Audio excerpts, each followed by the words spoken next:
نبی صلی اللہ علیہ وسلم فرمائی اریو ملگرے دا حدیث زان سر نوٹ کئی نبی صلی اللہ علیہ وسلم فرمائی ان اللہ یبغض کل جعفری جواد سخاب بالاسواق اللہ رب العالمین بغض کئی اللہ رب العالمین نخو خیب ہر یو سنگ دل او متکبرہ کم چی سنگ دلی او کم متکبرہ سڑے جواد او اغا سڑے چی اغا مال جمع کئی او بیا چالا ڈولور کئی نسری ودا دا دو کسان دا اللہ دیر بدیش دریم سخابین بلا سواق واقعی و بازارون کی چغی وی بلکار نشترے بازارون کی شور شغبی شورو کڑے سوداگان خرسی نہ منس کئی نہ روجنی سی چرتا نہ چرتا صدقہ کے ٹولم دغ چغی و سورے سخابین بلا سواق بازارون کی صرف چغی وہاں کرتے مقصودی جملے ان پہ دار جیفت باللیل حمار بالنهار چې د شپې د مردارې په شان ته پروتي وي او د ورځې خري وي جیفت باللیل جیفه مردارو ته ویل کی جیفت باللیل چې د شپې د مردارې په شان ته پروت دی یعنی د شپې چرته نه پاسېږي چې 2 رکعاته مونځ وکړي یو 4 رکعاته مونځ وکړي زمونږ دا حدیث چې سړی وګوري سړی ویریږي د ځان سره مونږ خو د شپې اړول سړي بوده پاسونه سهار مانځه ته نه پاسو جیفت باللیل د شپې د مردارې په شان ته پروت دی وي او حمار بالنهار د ورځې د خر غوندې ګرځي وي صرف خوراک او سکاک عالم بامر الدنیا د دنیا په خبرو ډېر ښه پوهېږي جاهل بامر الاخره او د آخرت نه ډېر سړي بوده خبر دی د آخرت کارونه پیژني سړي بوده نه دا کس ته الله ډېر سخت بدي شي وي هسې په ایمان یې وي وایي چېرته په زړه کې هم دا راغلی ده چې زه د شپې الله ته نه پاڅېږم او الله زما ما ته څه شی ویلې جیفت باللیل ما ته خو مرداره ویلې ده د شپې نه پاڅېږم سنگ دلم یم صرف مال جمع کوا کرتے دکا کیا اختے اما او د ورځې د خره غونته ګرځه هیڅ خبر نیم دنیا په امورو ښه ماهر یم هسې په ایمان یې دم په زړه کې راغلی چېرته چې زه شپې پاڅېدلی نه یم د الله زه بدي شم زما نوره بیدار شئ بیدار شئ د آخرت خبرې دا په اوږدو باندې نه حاصلېږي د آخرت خبرې د آخرت خبرات د سلف د آثار سره ګوري سړی سره راشي امام ابو اسحاق السبيعي رحمت الله تعالی علیه د بخاری د مسلم راوی د تابعی دی ابو اسحاق السبيعي هغه جړل چا ورته ولې جاړي سیب ورته کمزور شو د شپې تهجد کې ډیر تلاوت نشم کولای څومره تلاوت کې پکې ول دومره کمزور شیم چې اله پکې سورته بقره ولم سورته بقره څه 2 سپاره ده تقریبا یعنی کمزور شیم اله 2 سپاره د شپې په تهجد کې ولم او عمر څومره په دغه ټیم کې جړلې 70 سال عمر یو دا یو کالو سپینګره جاړي وای کمزور شوم ډیر تلاوت شپې په تهجد کې نشم کوله او ویل به ویلې سوانانو راشد ځواني نه فیدواله ویل ز کمزور شوم نشم کوله وس راشي پر خپل ځواني کې ډیر تلاوتونه وکړي د شپې په تهجد کې ویل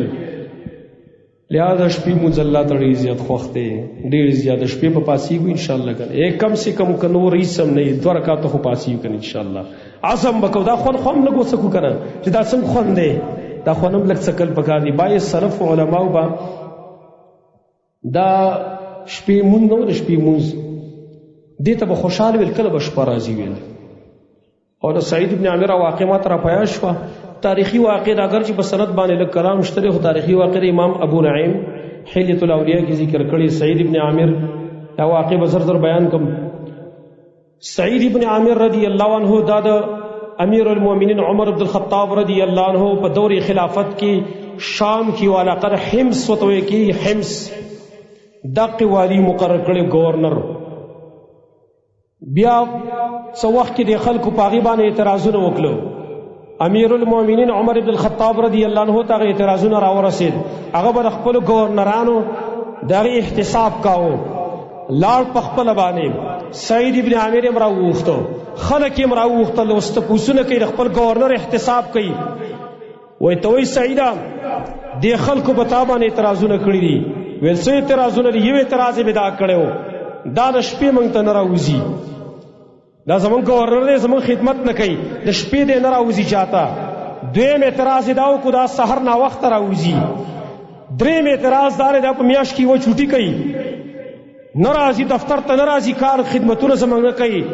او څلورم اعتراض دار چې په مجلس کې ناس 30 ساعت چانک په جړا شي، سب بیهوش شي. عمر بن خطاب رضی اللہ عنہ سوال وکړ یا الله زما په سعید باندې ډېر ښایسته ګمان دی، یا الله زما ګمان چرته خطا نشي.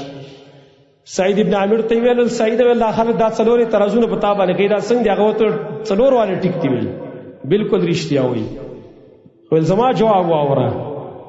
زما جواب دا دی، زما مقصودی جمله دا ده، زما جواب دا دی امیر المؤمنین چې دی وایي ته موږ ته د شپې نه راوځي. امیر المؤمنین ما ورځ د دې د خدمت دپاره ورکړې، خو شپه ما خپل الله له ورکړې ده. زه د شپې خپل الله ته ودرېږم، زه داسې نشم کولی زه به ټول عمر د دې خدمتونه کوم، زه به الله ته نه ودرېږم، دا زه نشم کولی، زه د شپې خپل الله ته ودرېږم. او دویم اعتراض چې دې سحر ناوخته راوځي، امیر المؤمنین زما کور والا بیماره ده، زه د کور والا په کور کې خدمت کوم، نو زه سحر چې کله راشم د مانځه نه وروسته زه وړه واغږم، هغه وړه خمیره شي، روټۍ پخه کم په خپله باندې، زی مو خورم زما بچي مو خوري، نو ځکه زه لږ ناوخته راوځم. او دریم اعتراض چې دی په میاشت کې ورځ چوټي کوي. سبحان الله، زما رڼو څه عجیب غوندې خلک دنیا یې بالکل طلاقه کړې وه. سعید ابن عامر وایي امیر المؤمنین زه چې په میاشت کې چوټي کوم په دې وجه چې زما دا یوه جوړه کپړې دي، گورنر د وخت یوه جوړه جامې پای کې ټیم ټول تیری، زمونږ د کپړو څه حساب ته نه معلوم. وی امیر المؤمنین دا یوه جوړه جامې دي زما، زه دا په میاشت کې یو ځل انځم. سبحان الله، مونږ په دویم ورځ جوړې بدلو، په دویم او په دریم ورځ باندې زه دا په میاشت کې یو ځل انځم. نو چې کله زه دا وباسم زه بربنډ یم، زه ځان پسې ورکلکمه، ما دا جامې وینځم، نو دې ته په انتظار ناست یم چې دا به کله وچیږي. لا حول ولا قوة الا بالله. گورنر د وخت یوه جوړه جامو کې دی ناست دی، وایي ته انتظار کوي. سبحان الله، کور کې یوازې ناست یم چې کله کپړې وچې شي نو وایي غوندم لږ راوځم، نو په دا ورځ هم راوځم، خو لږ ناوخته راوځم. او هر چې زه بېهوشه کېږم نو د هغې وجه دا ده چې کله خلکو مشرکین مکه و خبیب رضی الله عنه شهید کاوه، او په هغه ټیم کې موږ هم کافرانو وایي. نو خبیب چې کله بار ته راویسه تنعیم علاقې ته، نو سعید ابن عامر وایي موږ هم په ټیم کې وایي چې راځي موږ هم سیل لزو وایي، ځکه موږ هم کافرانو وایي سیل لزو وایي. نو خبیب رضی الله عنه چې کله سولې ته وخېجاو، هغه ته یې ویره مشرکین مکه چې که ستا په ځای باندې محمد دلته ناست وي ستا خوښه وه؟ هغه ورته ویل دلته نه، زه دې ټوکلي ټوکړی شم، زه دا نه خوښوم چې په مدینه کې د نبي په خپه کې ازغی لاړ شي. او بیا هغې